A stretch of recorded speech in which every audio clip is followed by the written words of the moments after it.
নমস্কার শ্রোতা বন্ধুরা, গল্প কথার আসরের আজকের বৈঠকে যোগদান করার জন্য অজস্র ধন্যবাদ। আমি রুদ্র দত্ত। শুনতে থাকুন শ্রুতি পুস্তক, শরদিন্দু বন্দ্যোপাধ্যায়ের ঐতিহাসিক উপন্যাস কালের মন্দিরা। আজ ষষ্ঠ এবং অন্তিম পর্ব।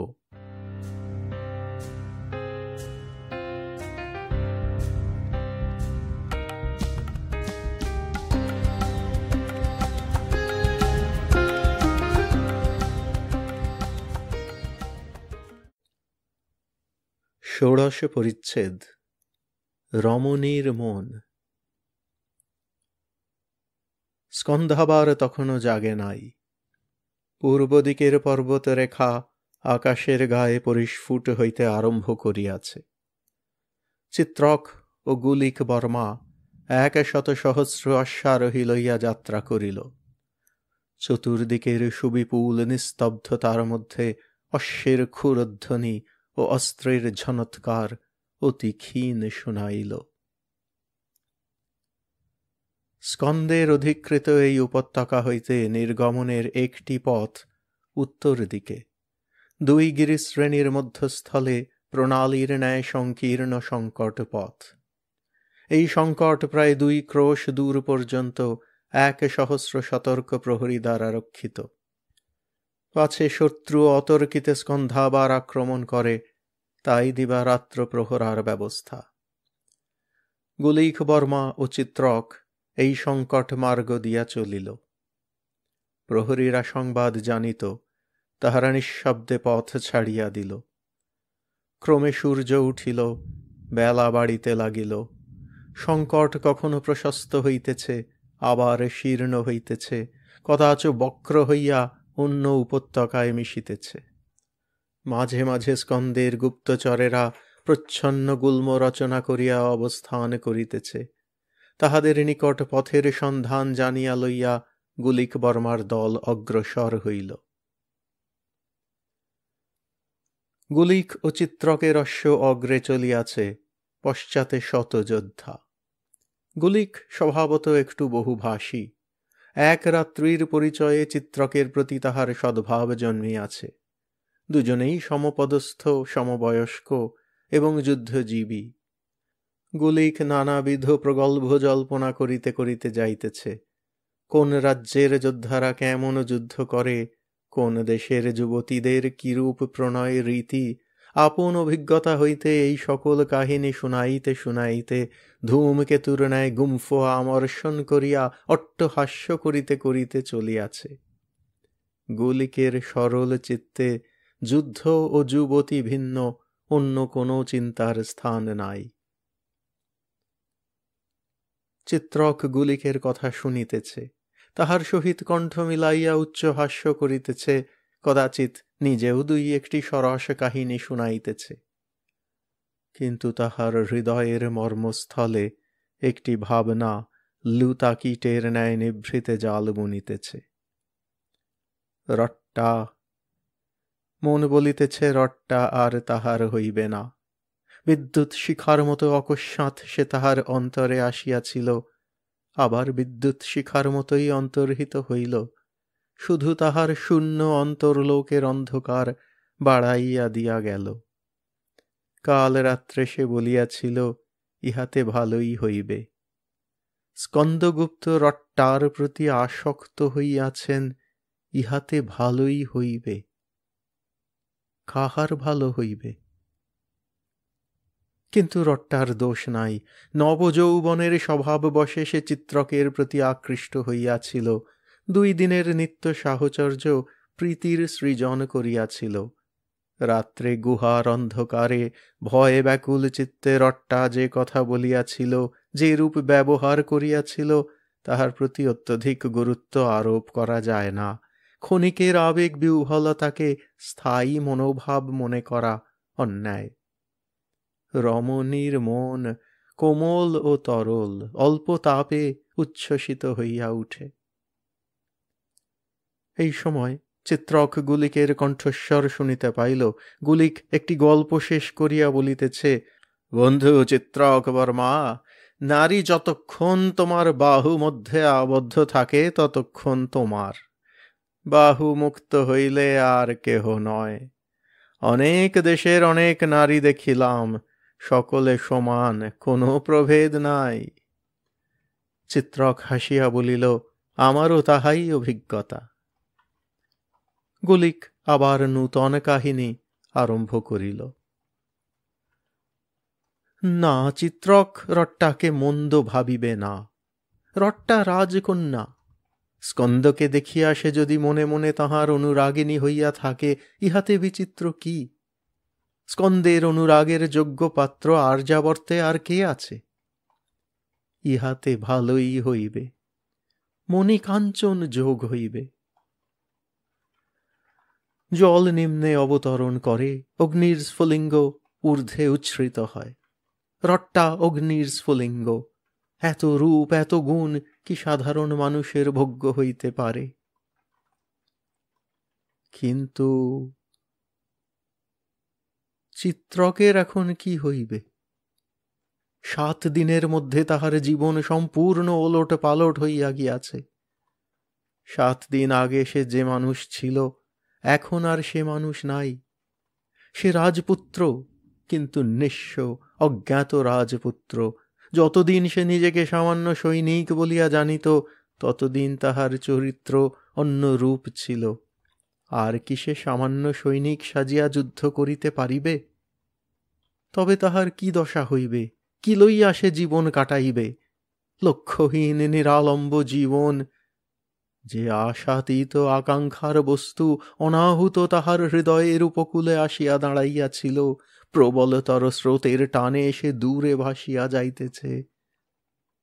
এখন সে কি করিবে? তাহার জীবনে আর কিছু অবশিষ্ট আছে কি? গুলিক বর্মার হাস্যকণ্টকিত কণ্ঠস্বর চিত্রকের কর্ণে স্পষ্ট হইয়া উঠিল।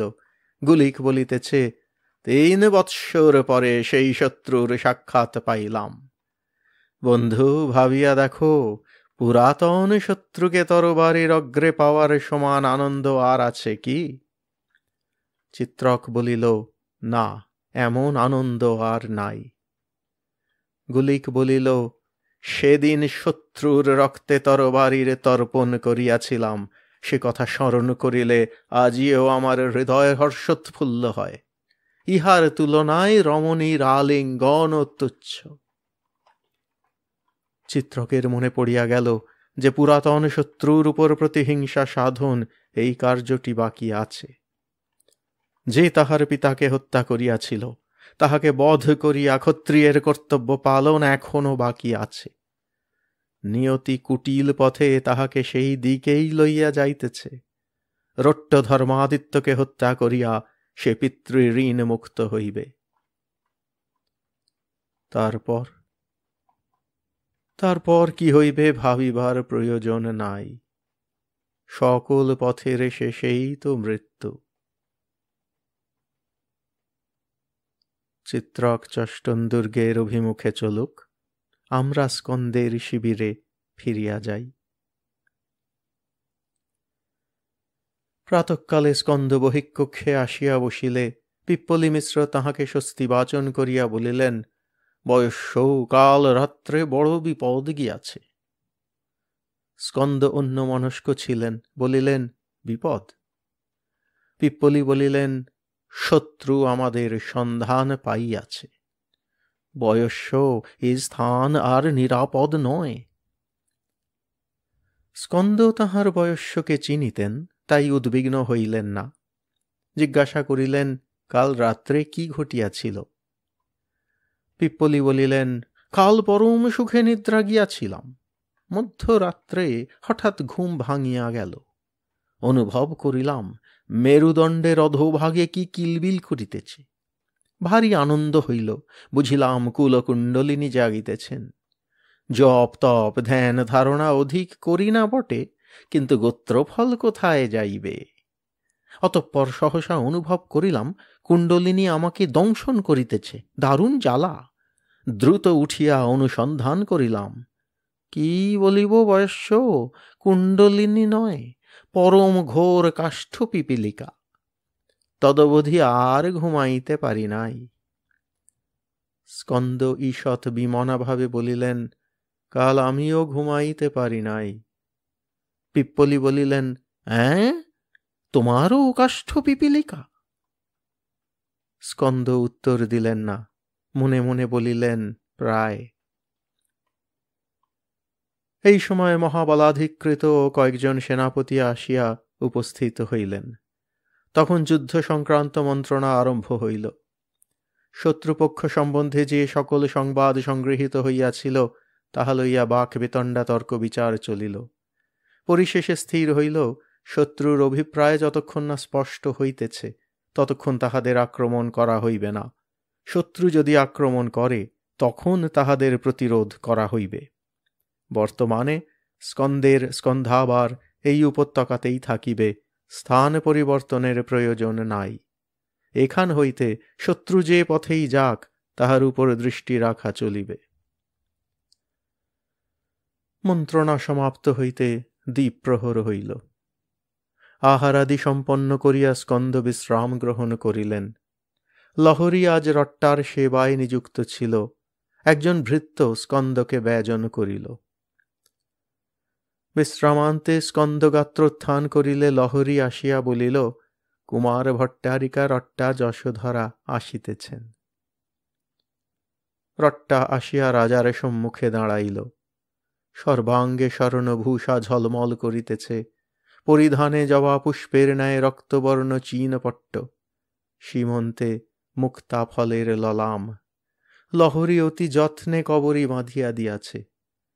রাজা মুগ্ধ বিস্ফারিত নেত্রে এই কন্দর্প বিজয়িনী মূর্তির পানে চাহিয়া রহিলেন। ক্ষণেকের জন্য নিজ অন্তরের দিকে দৃষ্টি ফিরাইলেন, ভাবিলেন, জীবন ভঙ্গুর, সুখ চঞ্চল, সারা জীবন যাহা খুঁজিয়া পাই নাই তাহা যখন আপনি কাছে আসিয়াছে তখন আর বিলম্ব করিব না।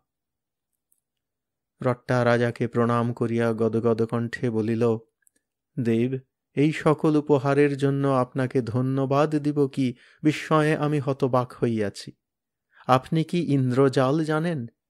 নারীবর্জিত সৈন্য শিবিরে এই সকল অপূর্ব নূতন বস্ত্র অলঙ্কার কোথায় পাইলেন? স্মিত হাস্য করিয়া স্কন্দ বলিলেন, সুচরিতে, চেষ্টা এবং পুরুষকার দ্বারা অপ্রাপ্য বস্তুও লাভ করা যায়। রট্টা নম্র কণ্ঠে বলিল, তাহাই হইবে। আমি নারী, পুরুষকারের শক্তি কি করিয়া বুঝিব? প্রার্থনা করি আপনার সর্বজয়ী পুরুষকার চিরদিন অক্ষয় থাকুক। উপহারের জন্য আমার অন্তরের ধন্যবাদ গ্রহণ করুন আর্য। স্কন্দ বলিলেন, ধন্যবাদের প্রয়োজন নাই। তোমাকে উপহার দিয়া এবং সেই উপহার তোমার অঙ্গে শোভিত দেখিয়া আমি তোমার অপেক্ষা অধিক আনন্দ উপভোগ করিতেছি। স্কন্দের প্রশংসা দীপ্ত নেত্রতলে রট্টা সলজ্জ নত মুখে রহিল। স্কন্দ তখন বলিলেন, যুদ্ধের চিন্তায় সর্বদা মগ্ন আছি, তোমার চিত্ত বিনোদনের কোনো চেষ্টাই করিতে পারি নাই। এই সৈন্য শিবিরে একাকিনী থাকিয়া তোমার মন নিশ্চয়ই উচাটন হইয়াছে। এসো, পাশা খেলি। খেলিবে? স্মিত মুখ তুলিয়া রট্টা বলিল, খেলিব মহারাজ। স্কন্দের আদেশে লহরী পাশা ক্রীড়া রক্ষবাট প্রভৃতি আনিয়া পাতিয়া দিল। রট্টা ও স্কন্দ অক্ষবাটের দুই দিকে বসিলেন। রাজা পাশাগুলি দুই হস্তে ঘষিতে ঘষিতে মৃদু হাসিয়া বলিলেন, কি পণ রাখিবে? রট্টা দীনভাবে বলিল, আমার তো এমন কিছুই নাই মহারাজ, যাহা আপনার সম্মুখে পণ রাখিতে পারি। স্কন্দ প্রীতকণ্ঠে বলিলেন, উত্তম, পণ এখন উচ্চ থাক। যদি জয়ী হই তখন দাবি করিব। রট্টা বলিল, কিন্তু আর্য, যে পণ আমার সাধ্যাতীত তাহা যদি আপনি আদেশ করেন কি করিয়া দিব? পণ দিতে না পারিলে আমার যে কলঙ্ক হইবে। স্কন্দ বলিলেন, তোমার সাধ্যাতীত পণ চাহিব না, তুমি নিশ্চিন্ত থাকো। ভালো মহারাজ, আপনি কি পণ রাখিবেন? তুমি কি পণ চাও? রট্টা বলিল, যদি বলি দণ্ড মুকুট, ছত্র সিংহাসন, মহারাজ পণ রাখিবেন কি? অনুরাগপূর্ণ চক্ষে রট্টার দিকে অবনত হইয়া স্কন্দ গাঢ়স্বরে বলিলেন, এই পণ কি তুমি সত্যই চাও? ক্ষণেক নীরব থাকিয়া রট্টা ধীরস্বরে বলিল, আপনার পণও এখন উজ্জ্ব থাক, যদি জিতিতে পারি তখন চাহিয়া লইব। ভালো বলিয়া স্কন্দ রুদ্ধশ্বাস মোচন করিলেন। অতঃপর রক্ষক্রীড়া আরম্ভ হইল। মহারাজ স্কন্দগুপ্ত নবযুবকের ন্যায় উৎসাহ ও উত্তেজনা লইয়া নানা প্রকার রঙ্গ পরিহাস করিতে করিতে খেলিতে লাগিলেন। রট্টাও হাস্যকৌতুকে যোগ দিয়া পরম আনন্দে খেলিতে লাগিল। উভয়ে খেলায় মগ্ন হইয়া গেলেন। এতক্ষণ লহরী ও পিপ্পলি মিশ্র এই কক্ষে উপস্থিত ছিলেন। পিপ্পলি অদূরে বসিয়া খেলা দেখিতেছিলেন। কিছুক্ষণ খেলা চলিবার পর মুখ তুলিয়া দেখিলেন লহরী তাহাকে চোখের ইঙ্গিত করিতেছে। পিপ্পলি মিশ্র ইঙ্গিত বুঝিলেন। তারপর লহরী যখন লঘুপদে কক্ষ হইতে বাহির হইয়া গেল, তখন পিপ্পলিও নিঃশব্দে পা টিপিয়া নিষ্ক্রান্ত হইলেন। রট্টা ও স্কন্দ ভিন্ন কক্ষে আর কেহ রহিল না। তাহারাও খেলায় এমনই নিমগ্ন হইয়া গিয়াছিলেন যে তাহাদের অলক্ষ্য অন্তর্ধান জানিতে পারিলেন না। প্রায় 3 ঘটিকা মহা উৎসাহে খেলা চলিবার পর বাজি শেষ হইল। পরম ভট্টারক শ্রীমন মহারাজ স্কন্দ পরাজিত হইলেন।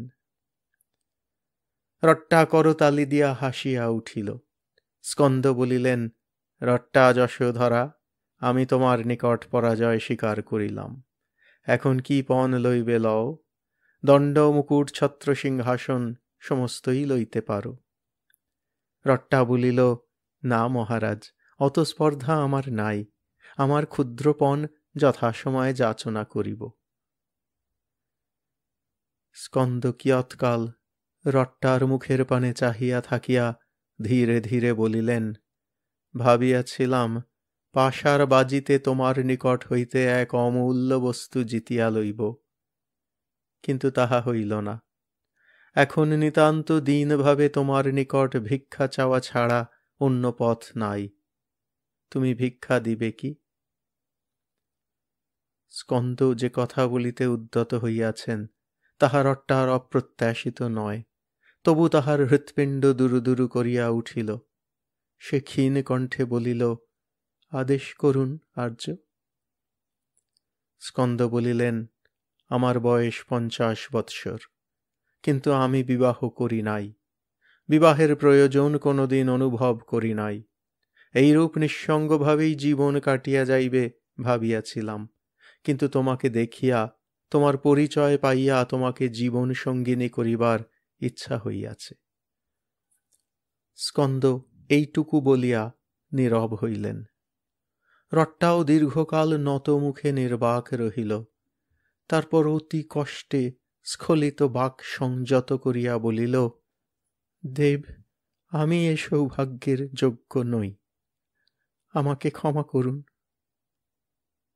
স্কন্দের চোখে ব্যথাবিদ্ধ বিস্ময়ে ফুটিয়া উঠিল, তুমি আমাকে প্রত্যাখ্যান করিতেছ? সজল চক্ষু তুলিয়া রট্টা বলিল, মহারাজ, আপনি অসীম শক্তিধর, সমুদ্র মেখলা আর্য ভূমির অধীশ্বর। কেবল এই তুচ্ছ নারী দেহ লইয়া সন্তুষ্ট হইবেন? তীক্ষ্ণ চক্ষে রট্টার মুখ নিরীক্ষণ করিয়া স্কন্দ বলিলেন, না, তোমার দেহ মন দুইই আমার কাম্য। যদি হৃদয় না পাই, দেহে আমার প্রয়োজন নাই। এই বয়সে প্রাণশূন্য নারী দেহ বহন করিয়া বেড়াইতে পারিব না। গলদস্রু নেত্রা রট্টা কৃতাঞ্জলি হইয়া বলিল, রাজাধিরাজ, তবে মার্জনা করুন, হৃদয় দিবার অধিকার আমার নাই। কিছুক্ষণ স্তব্ধ থাকিয়া স্কন্দ বলিলেন, অন্যকে হৃদয় অর্পণ করিয়াছ? রট্টা মুখ অবনত করিল। পুষ্পের মর্মকোষে সঞ্চিত শিশির বিন্দুর ন্যায় কয়েক ফোঁটা অশ্রু ঝরিয়া তাহার বক্ষে পড়িল। দীর্ঘকাল উভয়ে নীরব। স্কন্দ ভূমিতে এক হস্ত রাখিয়া অক্ষবাটের দিকে চাহিয়া আছেন। তাহার মুখে বিচিত্র ভাব ব্যঞ্জনা পরিস্ফুট হইয়া আবার মিলাইয়া যাইতেছে।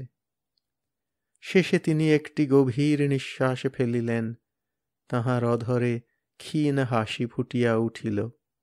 তিনি বলিলেন, কিছুক্ষণ পূর্বে আমি বলিয়াছিলাম, পুরুষকার দ্বারা অপ্রাপ্য বস্তুও লাভ করা যায়। ভুল বলিয়াছিলাম, ভাগ্যই বলবান। কিন্তু তুমি ধন্য, ধন্য তোমার প্রেম। তোমার প্রেম পাইলাম না, এ ক্ষোভ মরিলেও যাইবে না। রট্টা সংকুচিত হইয়া বসিয়া রহিল, কথা বলিতে পারিল না। স্কন্দ আবার বলিলেন, যাহাকে তুমি হৃদয়ে দান করিয়াছ সে যেই হোক, আমা অপেক্ষা ভাগ্যবান। তুমি বুদ্ধিমতী, তোমাকে প্রলোভন দেখাইব না, বলপূর্বক তোমাকে গ্রহণ করিবার চেষ্টাও করিব না। দীর্ঘকাল বলের চর্চা করিয়া দেখিয়াছি, বলের দ্বারা হৃদয় জয় করা যায় না। তুমি কাঁদিও না, আমি কখনো পরশ্য হরণ করি নাই, আজও তাহা করিব না। তোমার নিকট একটি প্রার্থনা, আমাকে ভুলিও না। আমি যখন ইহলোকে থাকিব না, তখনও আমাকে মনে রাখিও। স্কন্দের পদস্পর্শ করিয়া বাষ্পাকুল কণ্ঠে রট্টা বলিল, দেব, যতদিন বাঁচিয়া থাকিব, আমার হৃদয়ে মন্দিরে আপনার মূর্তি দেবতার ন্যায় পূজা পাইবে। স্কন্দ রট্টার মস্তক স্পর্শ করিয়া বলিলেন, সুখী হও। স্কন্দের শিবিরে যখন এই দৃশ্যের অভিনয় হইতেছিল, সেই সময় চিত্রক ও গুলিক বর্মা দল বল লইয়া চষ্টন দুর্গের সম্মুখে উপস্থিত হইল। দিবা তখন এক পাদ অবশিষ্ট আছে।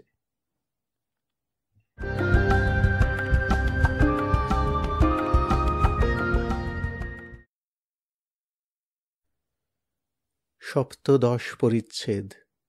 হুন রক্ত। মৎস্যের ন্যায় আকৃতি বিশিষ্ট একটি উপত্যকায় চষ্টন দুর্গ অবস্থিত। উত্তর দিক হইতে আর্যাবর্তে প্রবেশের যতগুলি সংকট পথ আছে, এই উপত্যকা তাহার অন্যতম, তাই এখানে দুর্গের প্রতিষ্ঠা। এই পথে পূর্বকালে বহু দুর্মদ যোদ্ধৃ জাতির অভিযান আর্যভূমিতে প্রবেশ করিয়াছে। বণিকের স্বার্থবাহ মহামূল্যপণ্য লইয়া যাতায়াত করিয়াছে। চৈন পরিব্রাজকগণ তীর্থযাত্রা করিয়াছেন। উপত্যকাটি উত্তরে দক্ষিণে প্রায় 5 ক্রোশ দীর্ঘ, প্রস্থে মাত্র অর্ধ ক্রোশ। পূর্বে ও পশ্চিমে অতট গিরিশ্রেণী। চষ্টন দুর্গের সিংহদ্বার দক্ষিণমুখী। দুর্গটি দৃঢ় গঠন, কমঠাকৃতি, কিন্তু আয়তনে বৃহৎ নয়। উচ্চ প্রাকার বেষ্টনীর মধ্যে 3-4 লোক বাস করিতে পারে। অপরাহ্নে দুর্গের দ্বার খোলা ছিল। দূর হইতে অশ্বারোহীদের দল আসিতে দেখিয়া ঝনৎকার শব্দে লৌহ কবাট বন্ধ হইয়া গেল। গুলিক ও চিত্রক দুর্গদ্বারের প্রায় 100 হস্ত দূর পর্যন্ত আসিয়া অশ্বের গতি রোধ করিল। এই স্থানে কয়েকটি পার্বত্য বৃক্ষ ঘন সন্নিবিষ্ট হইয়া একটি বৃক্ষ বাটিকা রচনা করিয়াছে। গুলিকের ইঙ্গিতে সৈনিকের দল অশ্ব পরিচর্যায় নিযুক্ত হইল। আজ রাত্রি সম্ভবত এই তরুতলেই কাটাইতে হইবে। সকলের সঙ্গে 2-3 দিনের আহার্য ছিল। চিত্রক ও গুলিক অশ্ব হইতে নামিল না। ওদিকে দুর্গের দ্বার তো বন্ধ হইয়া গিয়াছিলই, উপরন্তু দুর্গ প্রাকারের উপর বহু লোকের ব্যস্ত যাতায়াত দেখিয়া মনে হয় তাহারা আক্রমণ আশঙ্কা করিয়া দুর্গরক্ষার আয়োজন করিতেছে। ইহাদের যুযুৎসা অভিনিবেশ সহকারে নিরীক্ষণ করিয়া চিত্রক মৃদু হাস্য করিল, বলিল, মনে হইতেছে ইহারা বিনা যুদ্ধে আমাদের দুর্গে প্রবেশ করিতে দিবে না। আমরা কে কোথা হইতে আসিতেছি তাহা না জানিয়াই দুর্গরক্ষায় উদ্যত হইয়াছে। গুলিক বলিল, আমাদের সংখ্যা দেখিয়া বোধহয় ভয় পাইয়াছে। আমরা সকলে দুর্গের দিকে অগ্রসর হইলে উহারা তীর ছুঁড়িবে, পাথর ফেলিবে, কিন্তু দুই একজন যাইলে বোধহয় কিছু বলিবে না। আমরা কে তাহা জানিবার আগ্রহ নিশ্চয় উহাদের আছে। চলো, আমরা দুইজনে যাই, আমাদের পরিচয় পাইলে নিশ্চয় দুর্গে প্রবেশ করিতে দিবে। চিত্রক বলিল, সম্ভব, কিন্তু আমাদের দুইজনের যাওয়া উচিত হইবে না। যদি দুইজনকেই ধরিয়া রাখে, তখন আমাদের নেতৃহীন সৈন্যেরা কি করিবে? গুলিক বলিল, সে কথা সত্য, তবে তুমি থাকো, আমি যাই। চিত্রক বলিল, না, তুমি থাকো, আমি যাইব। প্রথমত, তোমাকে যদি ধরিয়া রাখে তখন আমি কিছুই করিতে পারিব না। সৈন্যরা তোমার অধীন, আমার সকল আদেশ না মানিতে পারে। দ্বিতীয়ত, আমি যদি কিরাতবর্মার সাক্ষাৎ পাই, আমি তাহাকে এমন অনেক কথা বলিতে পারিব যাহা তুমি জানো না। সুতরাং আমার যাওয়াই সমীচীন। যুক্তির সারবত্তা অনুভব করিয়া গুলিক সম্মত হইল, বলিল, ভালো, দেখো যদি দুর্গে প্রবেশ করিতে পারো। কিন্তু একটা কথা, সূর্যাস্তের পূর্বে নিশ্চয় ফিরিয়া আসিও। না আসিলে বুঝিব তোমাকে ধরিয়া রাখিয়াছে কিংবা বধ করিয়াছে। তখন যথা কর্তব্য করিব। চিত্রক দুর্গের দিকে অশ্ব চালাইল। সে তোরণ হইতে 20 হাত দূরে উপস্থিত হইলে তোরণ শীর্ষ হইতে পুরুষ কণ্ঠে আদেশ আসিল, দাঁড়াও। চিত্রক অশ্ব স্থগিত করিল, ঊর্ধ্বে চক্ষু তুলিয়া দেখিল প্রাকারস্থ সারি সারি ইন্দ্রকোষের ছিদ্রপথে কয়েকজন ধানুকি ধনুতে স্বরসংযোগ করিয়া তাহার পানে লক্ষ্য করিয়া আছে। একটি ইন্দ্রকোষের অন্তরাল হইতে প্রশ্ন আসিল, কে তুমি, কি চাও? চিত্রক গম্ভীর কণ্ঠে বলিল, আমি পরম ভট্টারক শ্রীমন মহারাজ স্কন্দগুপ্তের দূত, দুর্গাধিপ কিরাতবর্মার জন্য বার্তা আনিয়াছি। প্রাকারের উপর কিছুক্ষণ নিম্নস্বরে আলাপ হইল, তারপর আবার উচ্চকণ্ঠে প্রশ্ন হইল, কি বার্তা আনিয়াছ? চিত্রক দৃঢ়স্বরে বলিল, তাহা সাধারণের জ্ঞাতব্য নয়, দুর্গাধিপকে বলিব। আবার কিছুক্ষণ হ্রস্বকণ্ঠে আলোচনার পর তোরণ হইতে শব্দ আসিল, উত্তম, অপেক্ষা কর। কিয়ৎকাল পরে দুর্গের কবাট ঈষৎ উন্মোচিত হইল। চিত্রক দুর্গ মধ্যে প্রবেশ করিল। কবাট আবার বন্ধ হইয়া গেল। তোরণ অতিক্রম করিয়া দুর্গের অভ্যন্তরে প্রবেশ করিলে এক ব্যক্তি আসিয়া তাহার ঘোড়ার বলগা ধরিল। চিত্রক অশ্বপৃষ্ঠ হইতে অবতরণ করিল। চারিদিক হইতে প্রায় 30 জন সশস্ত্র যোদ্ধা তাহাকে নিরীক্ষণ করিতেছে। চিত্রক লক্ষ্য করিল, ইহাদের অধিকাংশই আকৃতিতে হুন, খর্বকায় গজস্কন্ধ ক্ষুদ্রচক্ষু, মুখে শ্বশ্রুগুম্ফের বিরলতা, সকলের চোখেই সন্দিগ্ধ কুটিল দৃষ্টি। যে ব্যক্তি ঘোড়া ধরিয়াছিল সে কর্কশ কণ্ঠে বলিল, তুমি দূত, যদি মিথ্যা পরিচয় দিয়া দুর্গে প্রবেশ করিয়া থাকো উপযুক্ত শাস্তি পাইবে। চলো, দুর্গাধিপ নিজ ভবনে আছেন, সেখানে সাক্ষাৎ হইবে। চিত্রক এই ব্যক্তিকে শান্ত চক্ষে নিরীক্ষণ করিল। 40 বৎসর বয়স্ক দৃঢ় শরীর হুন, বামগণ্ডে অসির গভীর ক্ষতচিহ্ন, মুখের শ্রীবর্ধন করে নাই, বাচনভঙ্গি অতিশয় অশিষ্ট। চিত্রক কিন্তু কোন রূপ ক্রোধ প্রকাশ না করিয়া তাচ্ছিল্যের সহিত প্রশ্ন করিল, তুমি কে? হুনের মুখ কালো হইয়া উঠিল। সে চিত্রকের প্রতি কষায়িত নেত্রপাত করিয়া বলিল, আমার নাম মরুসিংহ, আমি চষ্টন দুর্গের রক্ষক, দুর্গপাল। আর কোনো কথা হইল না। চিত্রক নিরুৎসুক চক্ষে দুর্গের চারিদিক দেখিতে দেখিতে চলিল। দুর্গটি সাধারণ প্রাকারবেষ্টিত পুরীর মতোই, বিশেষ কোনো বৈচিত্র্য নাই। মধ্যস্থলে দুর্গাধিপের প্রস্তর নির্মিত দ্বিভূমক ভবন। ভবনের নিম্নতলে প্রশস্ত বহিঃকক্ষে কিরাত বাহু দ্বারা বক্ষ আবদ্ধ করিয়া ভ্রুকুটি বিকৃত মুখে পাদচারণা করিতেছিল। কক্ষের চার দ্বারে চারজন অস্ত্রধারী রক্ষী। চিত্রক ও মরুসিংহ কক্ষে প্রবেশ করিলে কিরাত তাহাদের লক্ষ্য করিল না, পূর্ববৎ পাদচারণা করিতে লাগিল। তারপর সহসা মুখ তুলিয়া ক্ষিপ্রপদে চিত্রকের সম্মুখে আসিয়া দাঁড়াইল। পরস্পরের দর্শনে উভয়ের মনে আনন্দ উপজাত হইল না। চিত্রক দেখিল কিরাতের আকৃতি হুনদের মতো নয়, সে দীর্ঘকায় ও সুদর্শন, কেবল তাহার চক্ষু দুটি ক্ষুদ্র ও ক্রূর। চিত্রক মনে মনে বলিল, তুমি কিরাত, রট্টার প্রতি লুব্ধ দৃষ্টিপাত করিয়াছিলে। কিরাত বলিয়া উঠিল, কে তুমি, কোথা হইতে আসিতেছ? চিত্রক বলিল, পূর্বেই বলিয়াছি আমি সম্রাট স্কন্দগুপ্তের দূত, তাঁহার স্কন্ধাবার হইতে আসিয়াছি। ক্রোধ তীক্ষ্ণ স্বরে কিরাত বলিল, স্কন্দগুপ্ত? কি চায় স্কন্দগুপ্ত আমার কাছে? আমি তাহার অধীন নহি। চিত্রক বলিল, সম্রাট স্কন্দগুপ্ত কি চান তাহা তাহার বার্তা হইতেই প্রকাশ পাইবে। একটু থামিয়া বলিল, শিষ্ট সমাজে মাননীয় ব্যক্তি সম্বন্ধে বিনয় বাক্য প্রয়োগের রীতি আছে। কিরাত অগ্নিবৎ জ্বলিয়া উঠিল, তুমি ধৃষ্ট!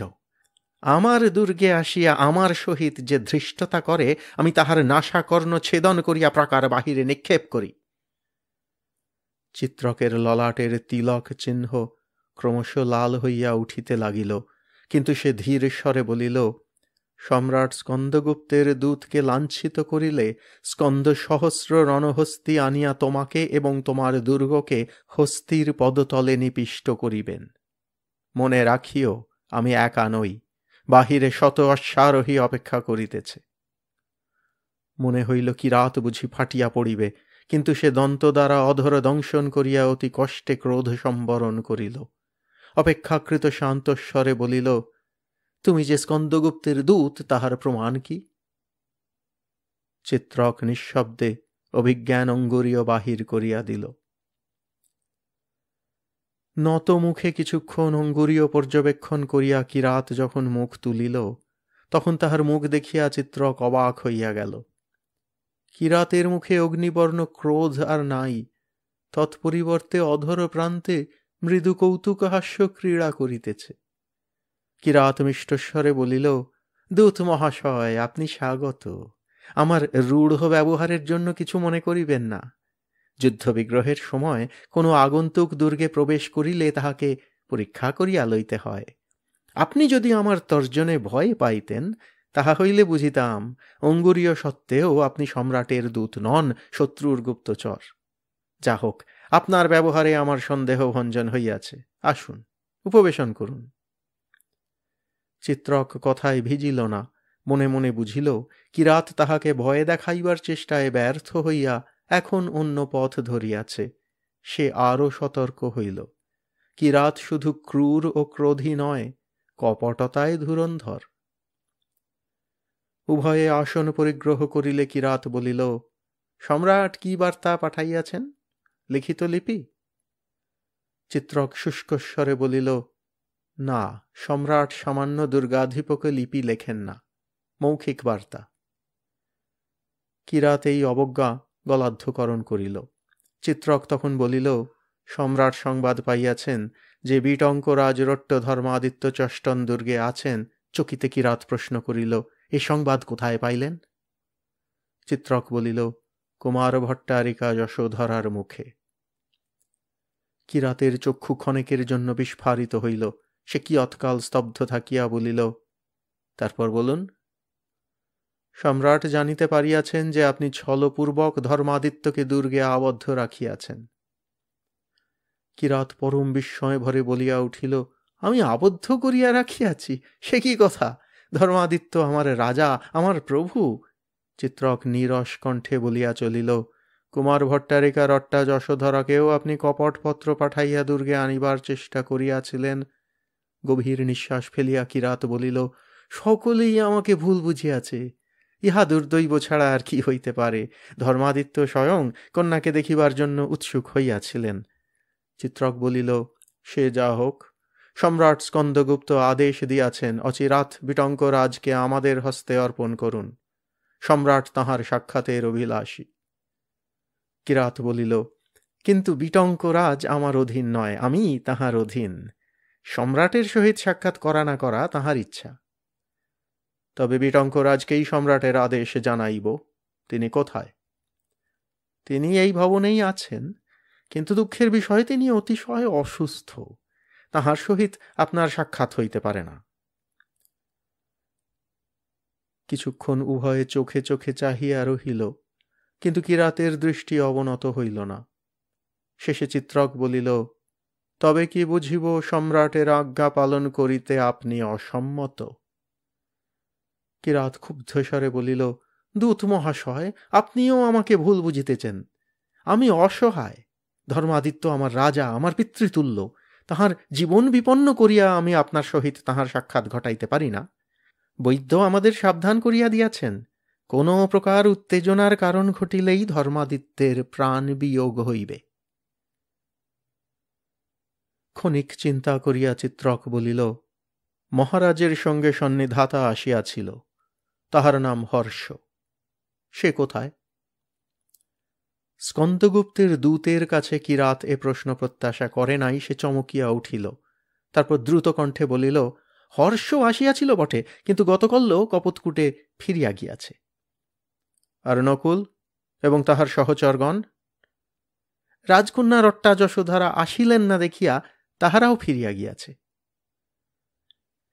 কিরাত যে মিথ্যা কথা বলিতেছে তাহা চিত্রক বুঝিতে পারিল। হর্ষ ও নকুলের দল দুর্গেই কোনো কূটকক্ষে বন্দী আছে। সে নিঃশ্বাস ফেলিয়া উঠিয়া দাঁড়াইল, বলিল, দুর্গাধিপ মহাশয়, আমার দৌত্য শেষ হইয়াছে। সম্রাটকে সকল কথা নিবেদন করিব, তারপর তাহার যেরূপ অভিরুচি তিনি করিবেন।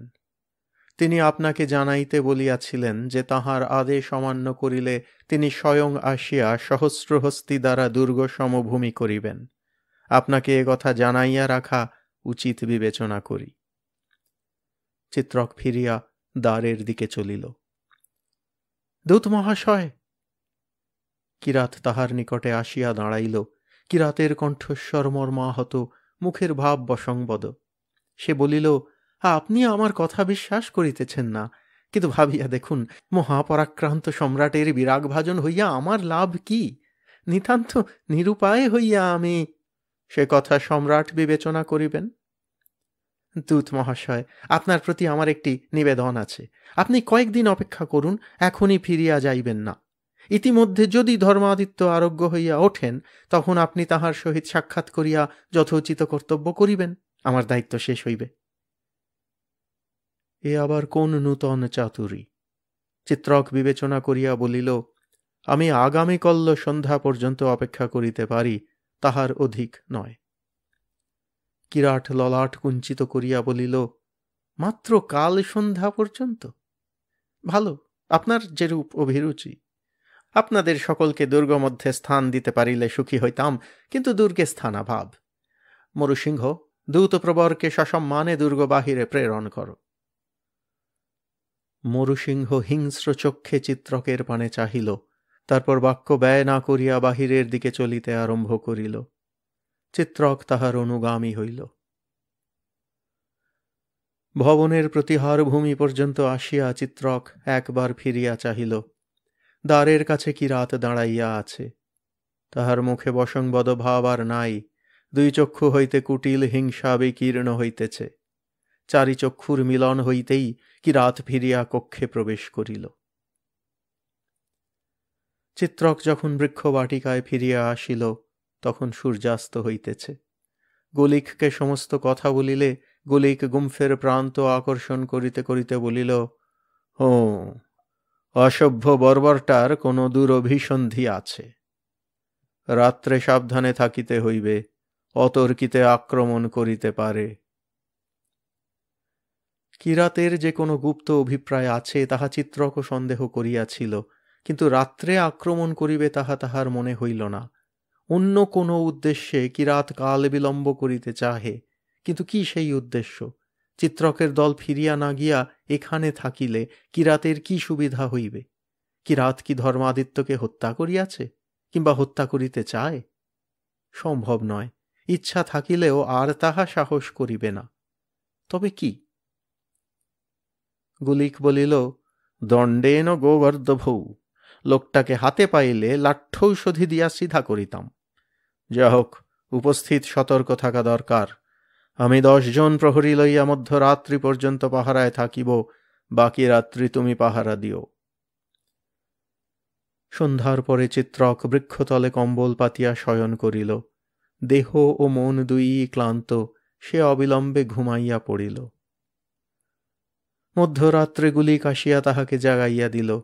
সে উঠিয়া দাঁড়াইতেই গুলিক তাহার কম্বলে শয়ন করিয়া নিমেষে মধ্যে নিদ্রাভিভূত হইল এবং ঘর ঘর শব্দে নাসিকাধ্বনি করিতে লাগিল।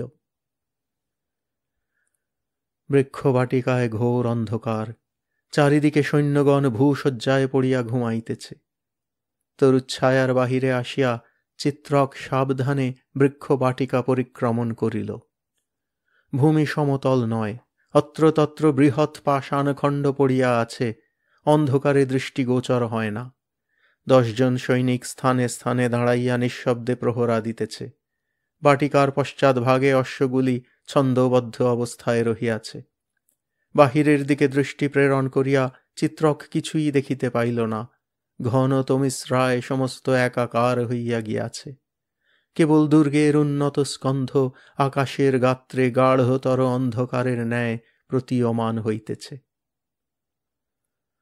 সতর্ক থাকা ব্যতীত প্রহরীর আর কিছু করিবার নাই। চিত্রক তরবারি কোমরে বাঁধিয়া অলস মন্থর পদে বৃক্ষবাটিকা প্রদক্ষিণ করিতে লাগিল। দুর্গ নিস্তব্ধ, শব্দমাত্র নাই। নানা অসংলগ্ন চিন্তা চিত্রকের মস্তিষ্কে ক্রীড়া করিতে লাগিল। রট্টা, স্কন্দগুপ্ত, কিরাত। ক্রমে চন্দ্রোদয় হইল। চন্দ্রের পরিপূর্ণ মহিমা আর নাই, অনেকখানি ক্ষয় হইয়া গিয়াছে। তবু তাহার ক্ষীণ প্রভায় চতুর্দিক অস্পষ্টভাবে আলোকিত হইল। পরিক্রমণ করিতে করিতে চিত্রক লক্ষ্য করিল যে 10 জন সৈনিক পাহারা দিতেছে, তাহারা প্রত্যেকেই একটি বৃক্ষকাণ্ডে বা প্রস্তরখণ্ডে পৃষ্ঠ রাখিয়া দাঁড়াইয়া আছে, তাহাদের চক্ষু মুদিত। চিত্রক বিস্মিত হইল না। দাঁড়াইয়া ঘুমাইবার অভ্যাস প্রত্যেক সৈনিকের আয়ত্ত করিতে হয়। অল্পমাত্র শব্দ শুনিলেই তাহারা জাগিয়া উঠিবে, তাহাতে সন্দেহ নাই। সে তাহাদের জাগাইল না। শতহস্ত দূরে দুর্গের তোরণ ও প্রাকার ম্লান জ্যোৎস্নায় ছায়াচিত্রবৎ দেখাইতেছে। অকারণেই চিত্রক সেই দিকে চলিল। একবার তাহার মস্তিষ্কের মধ্যে একটি চিন্তা ক্ষণিক রেখাপাত করিল, এই দুর্গ ন্যায়ত ধর্মত আমার। অর্ধেক দূর গিয়া চিত্রক থমকিয়া দাঁড়াইয়া পড়িল। তারপর দ্রুত এক প্রস্তরখণ্ডের পশ্চাতে লুকাইল। তাহার চোখের দৃষ্টি স্বভাবতই অতিশয় তীক্ষ্ণ। সে দেখিল দুর্গের দ্বার নিঃশব্দে খুলিতেছে। অল্প খুলিবার পর দ্বার পথে একজন অশ্বারোহী বাহির হইয়া আসিল। চিত্রক কুঞ্চিত পলকহীন নেত্রে চাহিয়া রহিল, কিন্তু আর কোনো অশ্বারোহী বাহিরে আসিল না। দুর্গদ্বার আবার বন্ধ হইয়া গেল। যে অশ্বারোহী বাহিরে আসিয়াছিল, এত দূর হইতে মন্দা আলোকে চিত্রক তাহার মুখ দেখিতে পাইল না। অশ্বারোহী বাম দিকে অশ্বের মুখ ফিরাইয়া নিঃশব্দে ছায়ার ন্যায় প্রাকারের পাশ দিয়া চলিল। অশ্বারোহীর ভাবভঙ্গিতে আত্মগোপনের চেষ্টা পরিস্ফুট। অশ্বক্ষুর হইতে কিছুমাত্র শব্দ বাহির হইতেছে না। চিত্রক একাগ্র দৃষ্টিতে লক্ষ্য করিয়া দেখিল অশ্বের চারি পায়ে খুরের উপর বস্ত্রের মতো কিছু বাঁধা রহিয়াছে, তাই শব্দ হইতেছে না। কোথায় যাইতেছে এই নৈশ অশ্বারোহী? সহসা তড়িৎচমকের ন্যায় চিত্রকের মস্তিষ্ক উদ্ভাসিত হইয়া উঠিল। পলকের মধ্যে কি রাতের সমস্ত কুটিল দুরভিসন্ধি প্রকাশ হইয়া পড়িল। চিত্রক বুঝিল অশ্বারোহী চোরের মতো কোথায় যাইতেছে।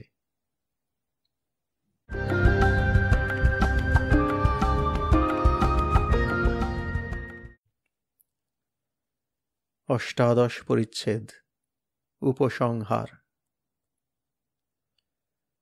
দুর্গ হইতে প্রায় 2 ক্রোশ উত্তরে গিয়া অশ্বারোহী অশ্ব থামাইল। উপত্যকা এখানে সংকীর্ণ হইয়াছে, চারিদিকে উচ্চ নীচ প্রস্তরখণ্ড বিকীর্ণ, সাবধানে অশ্ব চালাইতে হয়। পথ এত বিঘ্ন সংকুল বলিয়াই অশ্বারোহীকে চন্দ্রোদয়ের পর যাত্রা করিতে হইয়াছে। উপরন্তু চন্দ্রালোক সত্ত্বেও বেগে অশ্ব চালনা করা সম্ভব হয় নাই। শব্দ নিবারণের জন্য ঘোড়ার পায়ে কর্পট বাঁধা, এরূপ অবস্থায় ঘোড়া অধিক বেগে দৌড়িতে পারে না। অশ্বারোহী পশ্চাৎদিকে ফিরিয়া তীক্ষ্ণ দৃষ্টিতে দূর পর্যন্ত নিরীক্ষণ করিল। প্রস্তরখণ্ডগুলা চারিদিকে কালো ছায়া ফেলিয়াছে, সচলতার আভাস নাই, সব স্থির নিথর। অশ্বারোহী অশ্ব হইতে অবরোহণ করিল। ঘোড়ার খুরের কর্পট খুলিয়া এবার বেগে ঘোড়া ছুটানো যাইতে পারে, শব্দ হইলেও শুনিবার কেহ নাই। 3টি খুরের বস্ত্র খুলিয়া অশ্বারোহী চতুর্থ খুরে হাত দিয়াছে, এমন সময় ঘোড়াটা ভয় পাইয়া দূরে সরিয়া গেল।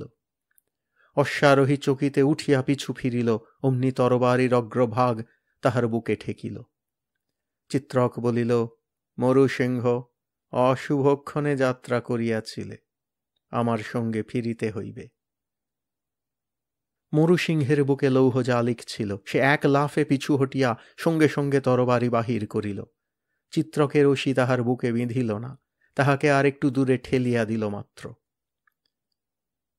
তখন মলিন চন্দ্রালোকে 2 জনে অসিযুদ্ধ হইল। যুদ্ধ শেষ হইলে চিত্রক মরুসিংহের বুকের উপর বসিয়া তাহার হস্তদ্বয় তাহারই উষ্ণিস বস্ত্র দিয়া বাঁধিল। তারপর তাহাকে দাঁড় করাইয়া উষ্ণিস বস্ত্র তাহার কটিতে জড়াইল। উষ্ণিস প্রান্ত বাম হস্তে এবং তরবারি দক্ষিণ হস্তে ধরিয়া বলিল, এবার চলো, হাঁটিয়া ফিরিতে হইবে। তুমি আগে চলো, আমি পিছনে থাকিব, পলায়নের চেষ্টা করিও না। মরুসিংহ এতক্ষণ একটি কথাও বলে নাই, এখনো বাংনিষ্পত্তি করিল না। তাহারা যখন তরুবাটিকায় ফিরিল, তখন উষার আলোক ফুটিতে আরম্ভ করিয়াছে, কিন্তু তখনও রাত্রির ঘোর কাটে নাই। চিত্রকের রহস্যময় অন্তর্ধান ইতিমধ্যে লক্ষিত হইয়াছিল। ছাউনিতে চাঞ্চল্য দেখা দিয়াছিল, সকলে জাগিয়া উঠিয়াছিল। চিত্রক বন্দী সহ ফিরিতেই গুলিক ছুটিয়া আসিয়া বলিল, এ কি, কোথায় গিয়াছিলে? এ কে? চিত্রক বলিল, ইনি চষ্টন দুর্গের দুর্গপাল, মরুসিংহ। আগে ইহাকে শক্ত করিয়া গাছের কাণ্ডে বাঁধো, তারপর সব বলিতেছি। মরুসিংহকে গাছে বাঁধিয়া 2 জন রক্ষী খোলা তলোয়ার হাতে তাহার সম্মুখে দাঁড়াইল। তখন নিশ্চিন্ত হইয়া চিত্রক গুলিককে অন্তরালে লইয়া গিয়া রাত্রির সমস্ত ঘটনা বলিল। শুনিয়া গুলিক বলিল, তোমার অনুমানই সত্য, কিন্তু কেবল অনুমানের উপর নির্ভর করিলে চলিবে না, হুনটার মুখ হইতে প্রকৃত কথা জানিতে হইবে। চিত্রক বলিল, উহার নিকট হইতে কথা বাহির করা শক্ত হইবে। গুলিক বলিল, যদি সহজে না বলে তখন কথা বাহির করিবার অন্য পথ ধরিব। তখন সূর্যোদয় হইয়াছে। চিত্রক ও গুলিক গিয়া মরুসিংহকে প্রশ্ন করিতে আরম্ভ করিল। মরুসিংহ কিন্তু নীরব, একটি প্রশ্নেরও উত্তর দিল না। ক্রমে বেলা বাড়িয়া চলিল। নিরামিষ প্রশ্নে ফল হইতেছে না দেখিয়া গুলিক লাঠ্যৌষধের প্রয়োগ করিল, কিন্তু মরুসিংহের মুখ খুলিল না। দৈহিক পীড়ন ক্রমশ বাড়িতে লাগিল। প্রাণে না মারিয়া যতদূর নৃশংসতা প্রয়োগ করা যাইতে পারে তাহা প্রযুক্ত হইল। দ্বীপ্রহর হইল, তথাপি মরুসিংহের মুখের অর্গল খুলিল না দেখিয়া গুলিক বর্মা সহসা হুঙ্কার ছাড়িল, হতবুদ্ধি হুন যখন প্রশ্নের উত্তর দিবে না, তখন উহাকে বাঁচাইয়া রাখিয়া লাভ নাই, উহাকে ঘোড়া দিয়া চিরিয়া ফেলিব, তবু একটা হুন কমিবে। ঘোড়া দিয়া চিরিয়া ফেলার প্রক্রিয়া অতি সহজ। যাহাকে চিরিয়া ফেলা হইবে তাহার 2 পায়ে 2টি রজ্জুর প্রান্ত বাঁধিয়া রজ্জু 2টির অন্য প্রান্ত 2টি ঘোড়ার সহিত বাঁধিয়া দিতে হইবে। তারপর ঘোড়া 2টিকে একসঙ্গে বিপরীত দিকে ছুটাইয়া দিতে হইবে। মরুসিংহকে মাটিতে ফেলিয়া তাহার গুলফে রজ্জু বাঁধা হইলে মরুসিংহ প্রথম কথা কহিল, বলিল, প্রশ্নের উত্তর দিব। দুইজন রক্ষী মরুসিংহকে টানিয়া দাঁড় করাইল। অতঃপর প্রশ্নোত্তর আরম্ভ হইল। প্রশ্ন, গত রাত্রে চুপি চুপি কোথায় যাইতেছিলে? উত্তর, হুন শিবিরে।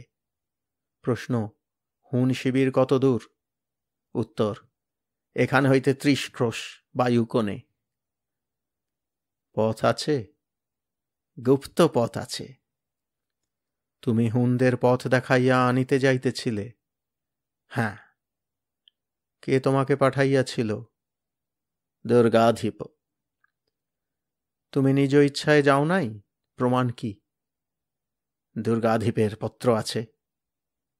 কোথায় পত্র? আমার তরবারির কোষের মধ্যে। মরুসিংহের কোটি হইতে তখনও শূন্য কোষ ঝুলিতেছিল। কোষ ভাঙিয়া তাহার নিম্ন প্রান্ত হইতে লিপি বাহির হইল। অগুরুত্তকের পত্র, তদুপরি ক্ষুদ্র অক্ষরে লিখিত লিপি। লিপি পাঠ করিয়া মরুসিংহকে আর প্রশ্ন করিবার প্রয়োজন হইল না। গুলিক বলিল, বন্দীকে পানাহার দাও, কিন্তু বাঁধিয়া রাখো, উহার ব্যবস্থা পরে হইবে। তারপর চিত্রক ও গুলিক বিরলে গিয়া অনেকক্ষণ ধরিয়া পরামর্শ করিল। মন্ত্রণার ফলে দুইজন অশ্বারোহী বার্তা লইয়া স্কন্দের স্কন্ধাবারের দিকে যাত্রা করিল।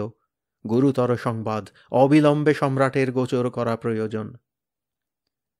তারপর মন্ত্রণানুযায়ী অপরাহ্নের দিকে চিত্রক একাকী দুর্গতরণের সম্মুখে গিয়া দাঁড়াইল। বলিল, দুর্গস্বামীর সাক্ষাৎ চাহি। আজ আর বিলম্ব হইল না। দুর্গদ্বার খুলিয়া গেল। চিত্রক প্রবেশ করিল। কিরাত নিজ ভবনে ছিল। হাসিয়া চিত্রককে সম্ভাষণ করিল, দূত মহাশয়, আপনি ফিরিয়া যাইবার জন্য নিশ্চয় বড় চঞ্চল হইয়াছেন, কিন্তু পরিতাপের বিষয় ধর্মাদিত্যের অবস্থা পূর্ববৎ, কোনো উন্নতি হয় নাই। আপনাকে আরও 2-1 দিন অপেক্ষা করিতে হইবে। চিত্রক উত্তর দিল না। স্থির দৃষ্টিতে কিরাতের পানে চাহিয়া রহিল। কিরাত পুনশ্চ বলিল, অবশ্য আপনারা যদি নিতান্তই থাকিতে না পারেন, তাহা হইলে কল্লপ্রাতে ফিরিয়া যাওয়াই কর্তব্য, কিন্তু যে কার্য করিতে আসিয়াছেন তাহার শেষ না দেখিয়া ফিরিয়া যাওয়া উচিত হইবে কি? কিরাতের কণ্ঠস্বরে গোপন ব্যঙ্গের আভাস ফুটিয়া উঠিল। কিরাতের মুখের উপর স্থির দৃষ্টি নিবদ্ধ রাখিয়া চিত্রক বলিল, আমরা ফিরিয়া না যাই, ইহাই আপনার ইচ্ছা? হ্যাঁ, অবশ্য, সম্রাটের আদেশ। কিন্তু তাহাতে আপনার কোনো লাভ হইবে না। আমার লাভ? কিরাত প্রখর চক্ষে চাহিল। চিত্রক শান্তস্বরে বলিল, আপনি আশা করিতেছেন আপনার নিমন্ত্রণ লিপি পাইয়া হুন সেনাপতি সসৈন্যে আসিয়া আমাদের হত্যা করিবে, কিন্তু তাহা হইবার নয়। মরুসিংহ ধরা পড়িয়াছে। যে অধম গুপ্তচর হুনদের পথ দেখাইয়া আনিতে পারিত, সে এখন আমাদের হাতে। কিরাত প্রস্তর মূর্তির ন্যায় দাঁড়াইয়া রহিল। কিয়ৎকাল স্তব্ধ থাকিয়া চিত্রক আবার বলিতে লাগিল, আপনার পত্র হইতে আপনার অভিপ্রায় সমস্তই ব্যক্ত হইয়াছে। আপনি শত্রুকে ঘরে ডাকিয়া আনিয়া প্রথমে নিজ দুর্গ ও ধর্মাদিত্যকে তাহাদের হস্তে সমর্পণ করিতে চান, তারপর হুনেরা যাহাতে সহজে বিটঙ্ক রাজ্য অধিকার করিয়া সম্রাট স্কন্দগুপ্তের কণ্টকস্বরূপ হইতে পারে, সেজন্য তাহাদের সাহায্য করিতেও উদ্যত আছেন। আপনি রাজদ্রোহী, দেশদ্রোহী। কিন্তু সম্রাট স্কন্দগুপ্ত ক্ষমাশীল পুরুষ। এখনও যদি আপনি তাহার বশ্যতা স্বীকার করিয়া রট্ট ধর্মাদিত্যকে আমাদের হস্তে অর্পণ করেন, তাহা হইলে সম্রাট হয়তো আপনাকে ক্ষমা করিতে পারেন। এতক্ষণে কিরাত আগ্নেয়গিরির বিস্ফোরণের ন্যায় ফাটিয়া পড়িল। তাহার অগ্নিবর্ণ মুখে শিরা উপশিরা স্ফীত হইয়া উঠিল। সে উন্মত্তবৎ গর্জন করিয়া বলিল, রাজদ্রোহী, দেশদ্রোহী, মূর্খ দূত, তুমি কি বুঝিবে কেন আমি হুনকে ডাকিয়াছি? এ রাজ্য আমার। অধম ধর্মাদিত্য প্রবঞ্চনা করিয়া আমার পৈতৃক অধিকার অপহরণ করিয়াছে। আমি বিটঙ্ক রাজ্যের ন্যায্য রাজা। চিত্রক বলিয়া উঠিল, তুমি ন্যায্য রাজা? বাধা অগ্রাহ্য করিয়া কিরাত ফেনায়িত মুখে বলিয়া চলিল, তথাপি আমি ধৈর্য ধরিয়াছিলাম, বিদ্রোহ করিয়া নিজ অধিকার সবলে গ্রহণ করিতে চাহি নাই। আমি শুধু চাহিয়াছিলাম ধর্মাদিত্যের কন্যাকে বিবাহ করিয়া উত্তরাধিকার সূত্রে সিংহাসন লাভ করিব, তাহাতে কাহারও ক্ষতি হইত না। কিন্তু নষ্টবুদ্ধি ধর্মাদিত্য এবং তাহার নষ্টবুদ্ধি কন্যা। চিত্রক বাধা দিয়া প্রশ্ন করিল, বিটঙ্ক রাজ্য ন্যায়ত তোমার এ কথার অর্থ কি? তাহা তুমি বুঝিবে না, হুন হইলে বুঝিতে। আমার পিতা তুষ্ফান স্বহস্তে পূর্ববর্তী আর্য রাজার মস্তক স্কন্ধচ্যুত করিয়াছিলেন, সেই অধিকারে বিটঙ্ক রাজ্য আমার পিতার প্রাপ্য। হুনদের মধ্যে এইরূপ প্রথা আছে। কিন্তু চতুর ধর্মাদিত্য কি বলিলে?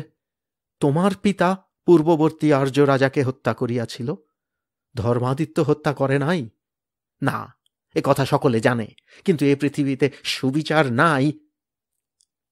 চিত্রকের তিলক ত্রিলোচনের ললাট বহ্নির ন্যায় জ্বলিতেছিল। সে কিরাতের দিকে এক পদ অগ্রসর হইল। এই সময় বাহিরে উচ্চ গণ্ডগোল শোনা গেল। 2-3 জন প্রাকার রক্ষী কক্ষের মধ্যে ঢুকিয়া পড়িল।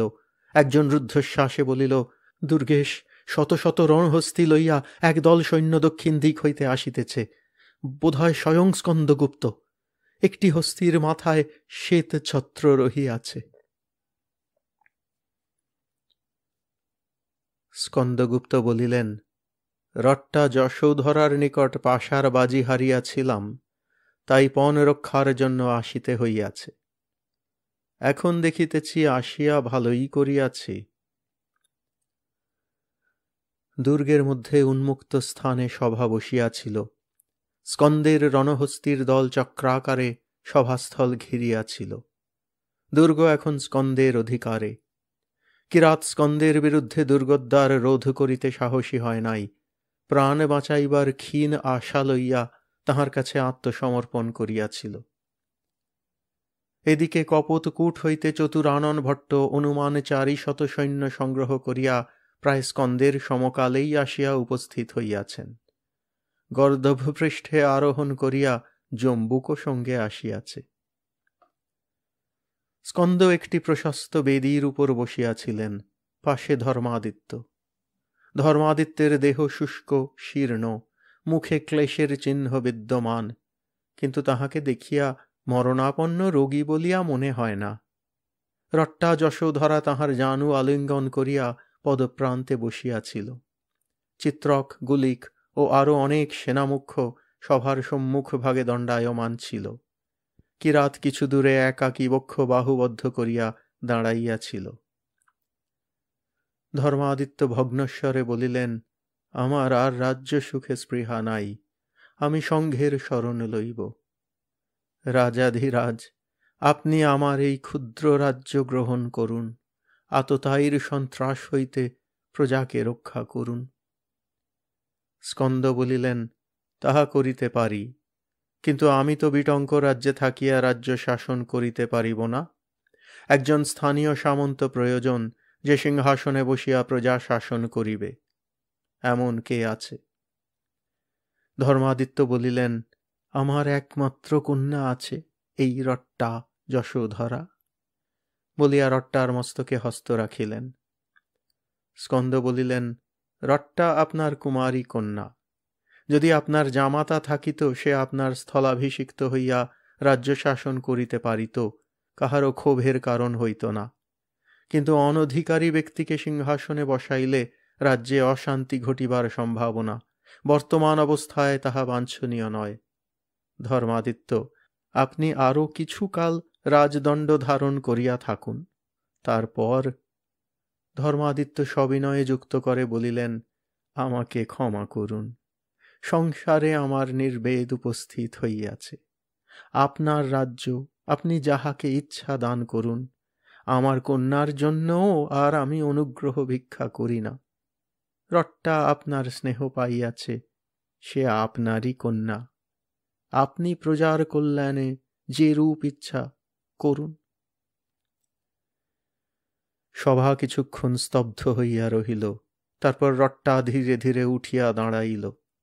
একবার চিত্রকের দিকে দৃষ্টিপাত করিয়া মৃদু হাসিল, তারপর স্কন্দের দিকে ফিরিল।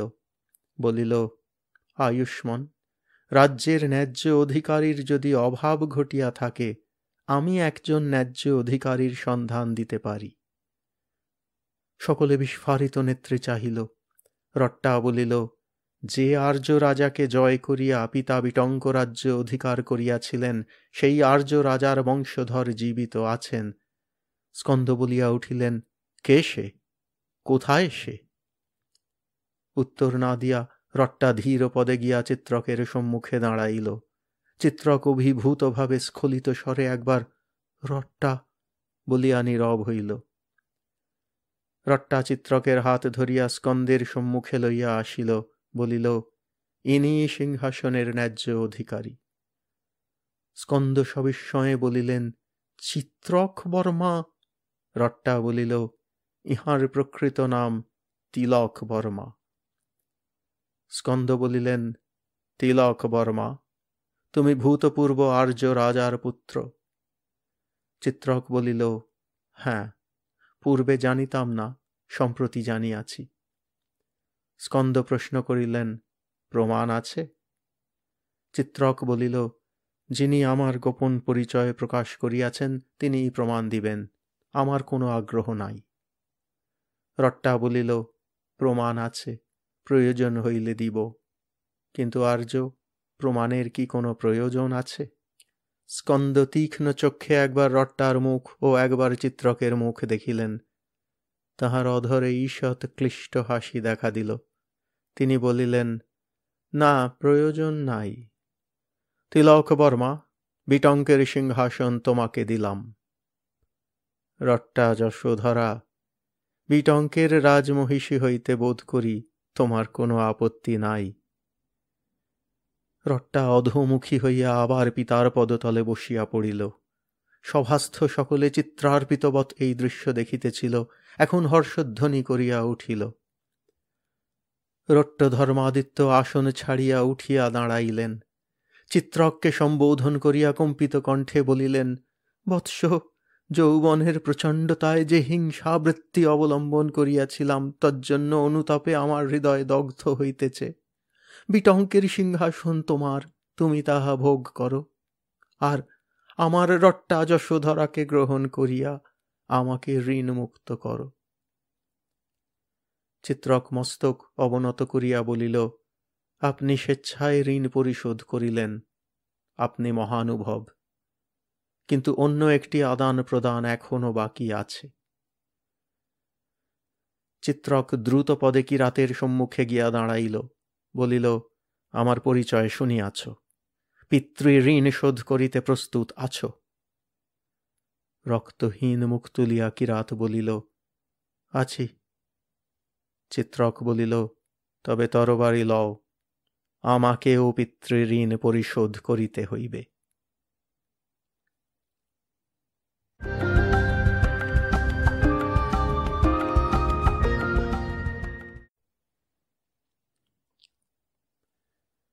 পরিশিষ্ট। আবার কপোতকূট। রাজপ্রাসাদ আলোকমালায় ঝলমল করিতেছে, চারিদিকে বাদ্যদম, ঝল্লরি মুরলি মৃদঙ্গ বাজিতেছে। নগরীর পথে পথে নাগরিক নাগরিকার নৃত্যগীত আর শান্ত হইতেছে না। পুরাতন রাজপুত্র ও নূতন রাজকুমারীর বিবাহ, দুই রাজবংশ মিলিত হইয়াছে। রট্টধর্মাদিত্য জামাতার হস্তে রাজ্যভার অর্পণ করিয়া চিল্লকূট বিহারে আশ্রয় লইবেন। সম্রাট স্কন্দগুপ্ত বরবধূর জন্য স্কন্ধাবার হইতে 5টি হস্তি উপহার পাঠাইয়াছেন। বিশ্বাসঘাতক কিরাত মরিয়াছে।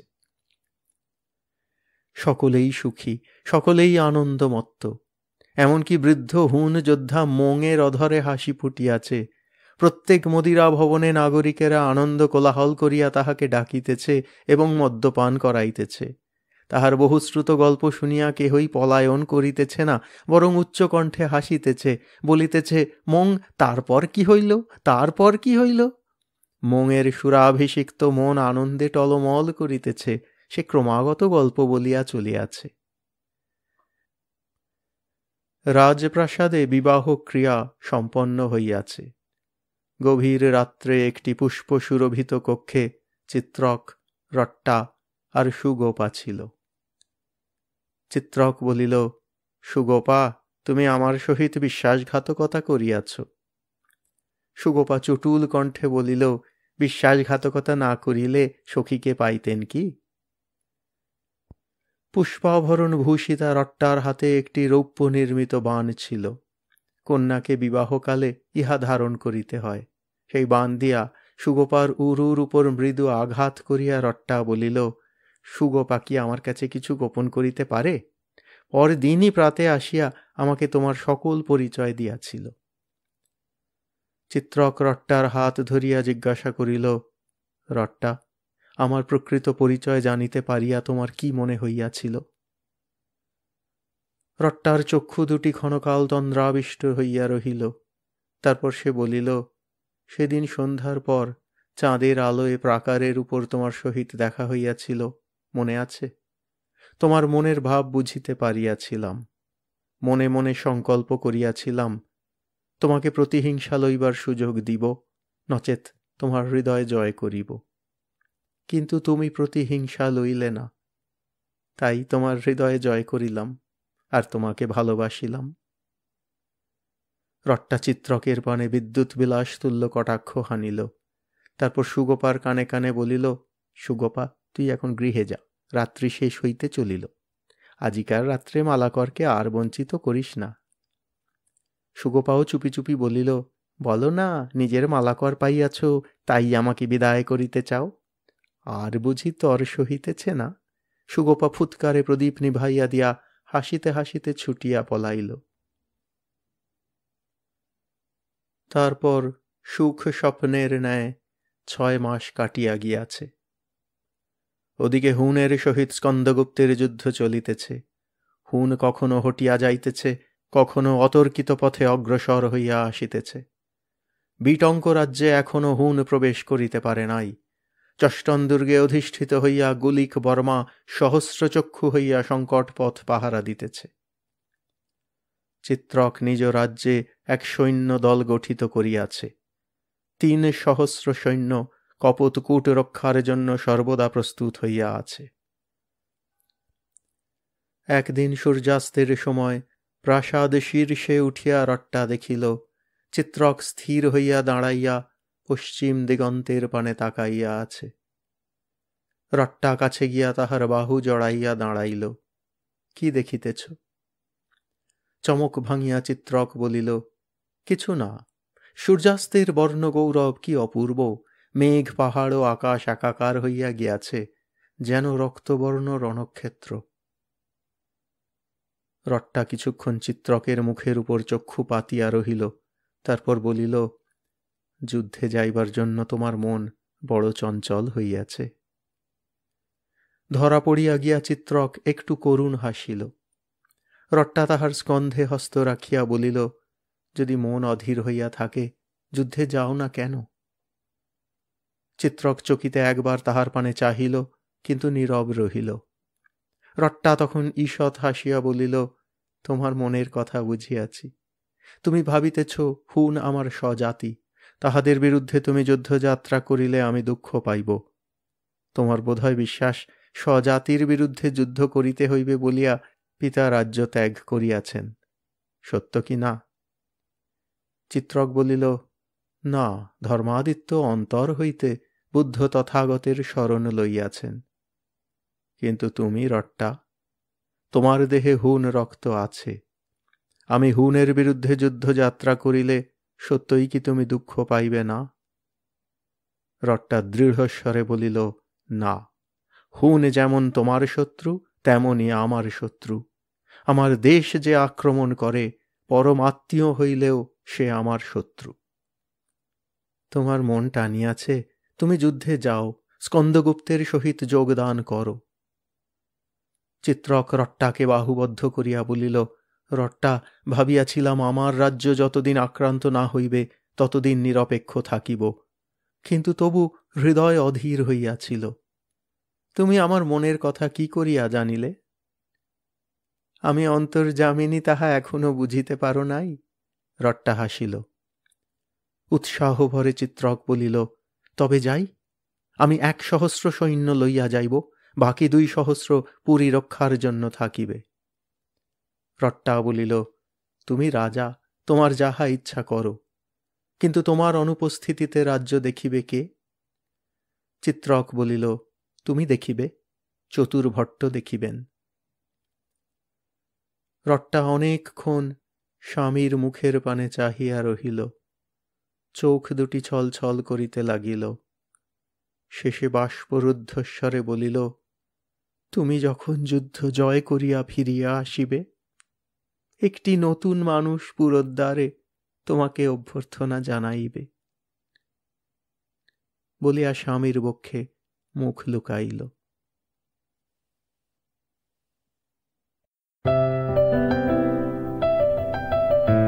আপনাদের মতামত আমাদের জানাতে ভুলবেন না কিন্তু শ্রোতা বন্ধুরা। আমাদের ওয়েবসাইট golpokothar.org